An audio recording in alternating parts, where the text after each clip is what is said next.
That's how they're seen.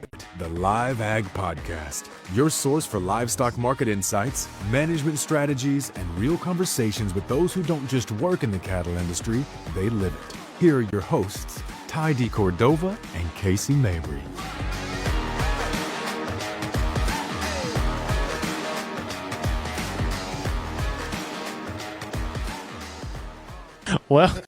Welcome once again to the We Live It podcast, part of the LiveAg video auction. I would like to welcome Wade Liest. That's nice right. job. Yeah, He's been working on it. Yeah, I've been working at it. And then we got Jimmy Lambert joining us here today. We're live in Shipshewana, Indiana for our first summer sale. We got a little over 15,000 head of cattle to sell today. We just kind of wanted to get on here a little bit and visit with Jimmy on about kind of what he has listed on here today and kind of how he got started. So Jimmy, if you kind of tell us a little bit about yourself, but first we got to do something. What in the world has he got on his tie? It's Wade. We shouldn't ask questions like Do you that. reckon he bought that at a bargain shop or something? Definitely at the flea market across the street. It was that one of them auctions he got. It was a garage sale. He kind of got hung up there. It was a garage sale gift. Okay. I just seen the rifle down there. I thought he was going to go shooting folks today or something. Anyways, Jimmy, kind of tell us a little bit about your family history. I know you and your dad and your brother, it's kind of a family business that y'all do there at the barn and the buying stations and all that stuff. And then you kind of ventured out to the video. And You going to let him tell the story, or are you going to tell the story? Go ahead, Jimmy. Hold on, let me sit up so I can see you eye to eye. So, Ty, started out working pretty much with my family in this business. Got out of Michigan State University Beef Tech program in the fall of 2010 is when I would have been my first fall season working in the cattle business, and worked for my dad, with my dad, then went to started doing a little order buying at Wade's Family's Market and a couple other markets in Michigan, kind of the first thing I did before going to work for the video. You fast forward to now where I'm a little more solely working in the video market. On Mondays, I still travel to a sale barn that Wade and I both work at as auctioneers, doing a little trucking and buying there. But mostly now we're just on the video platform. Oh, you get to work with the world champion. Oh, wait, you beat him one time, right? I love to remind him about that 2013 Michigan Auctioneer Championship. He wasn't the only one to ever beat me. He started a string of like 4 years in a row that I kept getting my butt kicked. But Yeah, He was always the bridesmaid. We could tell, Hey, speaking of which, so you get into your order buying part there. I like the story about your first order. Do you remember your first order, your first things you started buying? Actually, if you go pre-college, I paid for my first pickup buying and selling goats. I'm not going to go. You didn't expect that, did you? I didn't expect that. No? You kind of looked like well. I still remember. Nobody else wanted to do it. I was willing to go for it. Pay for your truck, though. It did. It really did. And I was 15 years old, and I had to hire someone to drive me in that truck and trailer around, picking up goats off of some goat dairies and going to weekly sales and taking some into a larger sheep and goat market in southern Michigan. That's what's so unique, though, about this industry, though, is you can go back and a lot of people have stories like this, or how they got started. It wasn't just that they grew up in it, but they had a passion for it, so they started small. I've known a lot of guys that are huge now that started buying baby calves. Yep. I mean, just trading baby calves, worked in the back of a sale barn, bought baby calves, and now they run 15,000 cattle. I mean, it's just that's what's so unique about this industry. If you want to work hard and you want to get involved, put your hand to the plow and you can survive. But you got to get in there and do it. You can't start at the top. You got to start down there in the dirt. So that's pretty cool. I didn't know that. That's neat. Yeah, I spent a lot of time doing that, working out back at a couple different sale barns. My dad managed a sale barn when I was coming up. I loved nothing more than getting back there and running cattle down the Pennon Alley. That was one of my favorite things to do. They had a monthly sheep and goat sale. I'd get out of school to go help with that, and they'd have me go in the pickup toppers and grab a lamb out and stuff. And I was a little smaller then, of course. A little small. Well, not much though. I don't think he's much smaller because I remember walking into so Clare County Stockyards is maybe, I don't know, 2.5 hours north here, probably something like that. I walk in and he's like 16 years old. He's like, "Hey, Wade," and he's getting like his goats and sheep sorted, and they're getting ready to start the sale, and they're in this barn. It's an old barn. And you're underneath the bleachers when you start sorting like that, and his head's like scraping against the top of the barn as he's like sorting these goats and sheep down there. And he's like 16 years old. I'm like, what is this kid doing? I had plenty of naysayers when I was younger. I remember coming to your dad's market and buying feeder cattle and just feeling like I had laser beams pointed at me the whole time. And I think a lot of people expected some failure, and which was probably rightfully so. And it's a pleasure to look back at that and see that was overcome, and to fast forward to we're sitting right here today. It's incredible to me. Yeah, it is. It's super cool. From a couple guys that, if we go to Fort Worth to an auction, everybody assumes we're from Texas, and then you get on a plane in Grand Rapids to fly somewhere, and they're like, "Where are you going? Are you going back home to Texas?" Like, no, we live in Michigan. Like, well, what do you do here? Well, I'm a livestock auctioneer, and he reps cattle, he markets cattle. He's also a livestock auctioneer. They have cattle in Michigan. Like, yeah, and you're going to see some damn good ones today too. Really good. Throughout the sale, you're going to see some of the best that there is to offer. But back when Jimmy got started, my dad runs a market. It's the northernmost market in the state, and there was some competition there. You got Jimmy going out in the country and putting loads together for video sales. That we're thinking, man, those would be pretty good through the ring. But he took it to a whole nother level. Working with these producers that just appreciated the guidance, that he could offer, and putting them in the right market, doing what was best for them, not necessarily what was best for him, and always kind of putting them first. And I think that a lot of the producers in Michigan can credit him for helping get them to a good spot. Yeah, not only does he get them in a good market, but he also helps them with the bull batteries and stuff too. I mean, you do some of that. You kind of tell us a little bit about, there's some of them guys here today that are going to participate in buying some of this stuff back on some of the bull markets that you help. Yeah, so that has been a very incredible part of this process as well. I got involved with the Great Lakes Beef Connection bull sale several years ago.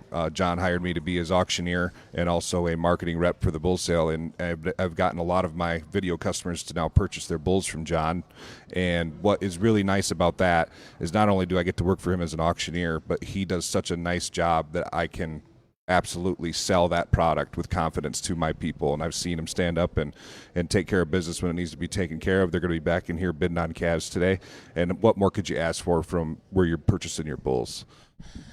I got one little funny story about Jimmy when he kind of first come on a video, selling cattle on the video. Was in, I don't remember, it was Iowa or somewhere selling cattle. And first time I ever seen him, I think, come walking in there, 7 foot tall, and I don't know if you ever met my dad, but my dad was probably 5'9", maybe 5'10".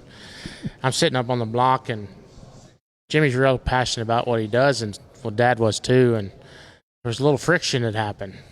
And I look down there, and my dad's looking up, and he's poking, and Jimmy's looking down. And I'm on the block. I'm thinking, Dad, that's a big, big fella. I don't. And they both kind of walked off, and the next morning everything was good. Yeah, I've never forgot that day. And I tell you what, I gained so much respect for your father that next morning. He grabbed me right away. He sat down. He said, "We're squashing this thing. We're going to go on today and do a nice job." And that was exactly what happened. And that's one of those moments that you learn from and do not forget. Yeah. And What did you do wrong? I was really green. That's all I can tell you. We don't have we didn't write the list down. We don't have the list down. But, I was still pretty young in this yet, and learning a little bit about how sale day works at a video market. Yeah. Pretty quick learner though. When you got a little bitty firecracker looking up at you, pointing in your chest, you learn pretty fast. So, I would, today I would like to kind of speak on some of the, consigners that we have on the sale today. There's a couple of them in particular that I've had the pleasure of doing business with them for 13, 14 consecutive years. John Handel, the 6H Ranch, Andy Salinas, Elmwood Farm, Tim Andrews, Spencer Shunk. These are guys that helped me get started, that gave me a chance when I was very young. And, I look at that and I'm like, what compelled them to put their one paycheck a year in the hands of a 21, 22-year-old kid that's just getting started? And I've just always been forever grateful to them guys. And they have excellent quality cattle. They're going to be featured on this sale today. And they are going to really get paid off for, I think, investing in a program several years ago. Well, I think they saw an opportunity, and they saw somebody that was working hard to make something happen, and was going to bring more than a regional market to their cattle. I mean, I'm sure it was a stretch. I'm sure it wasn't easy to talk to those folks and get them signed up. But I think when they see that passion, they see that opportunity, and it was really the first time they'd had an opportunity like that. Looking back on it, I'm not surprised that they hopped on board. Yeah. They seen the vision, and they seen a young man that wanted to go get it. I mean, the hustle. So, and that goes a long ways. So I do want to also give some credit where it's due. I've got a beautiful wife and a young daughter that wait around at home for me an awful lot. Yep. You know, I cover from a wide range.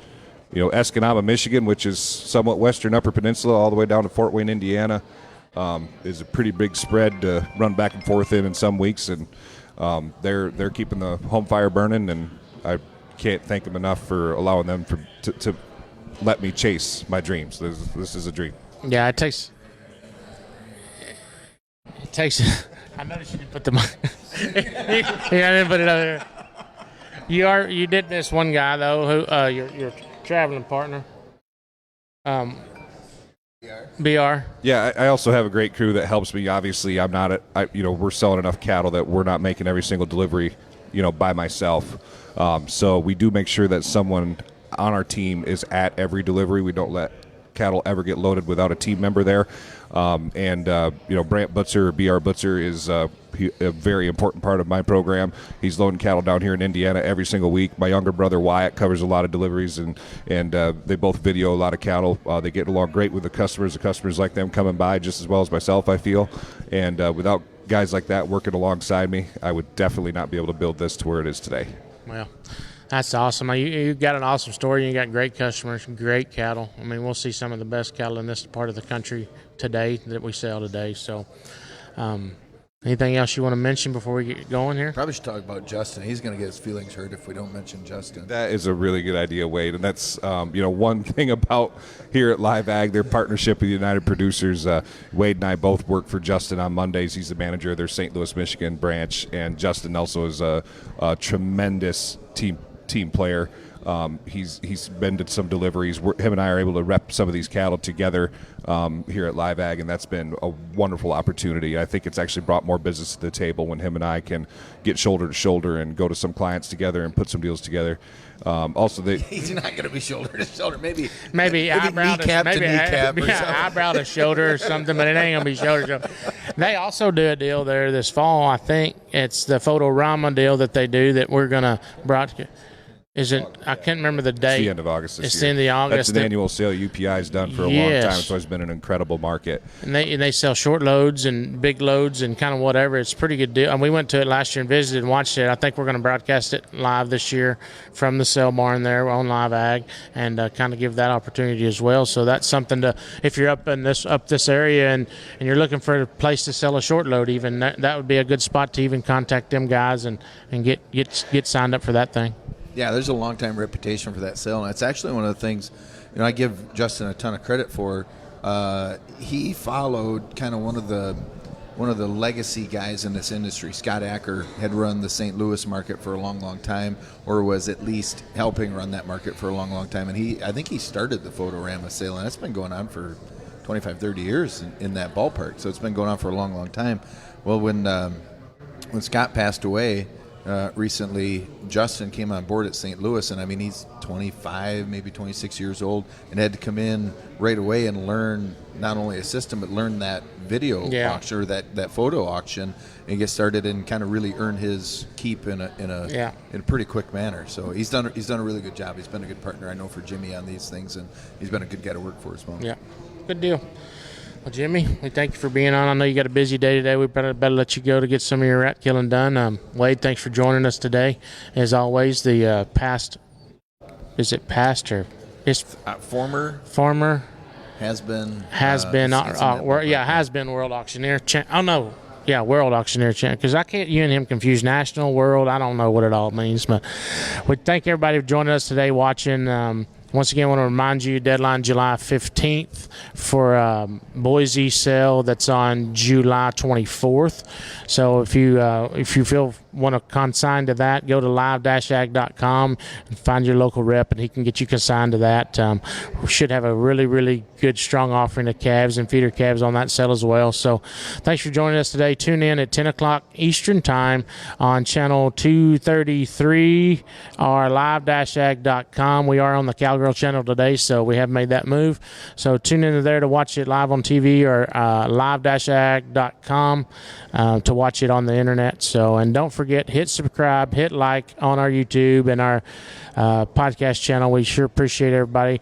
Now, once again, I want to thank the ladies behind the scenes. You got Katie and Margot back there. They're always giving us hand gestures. If y'all ever want, if y'all ever see us kind of hesitate and look back there, it's because Margot has done something special or Katie is doing a countdown or something like that. So, or they're mouthing, yeah, they're doing something like that. So, well, once again, thanks for joining us here. We Live It, the LiveAg podcast. Hit like, hit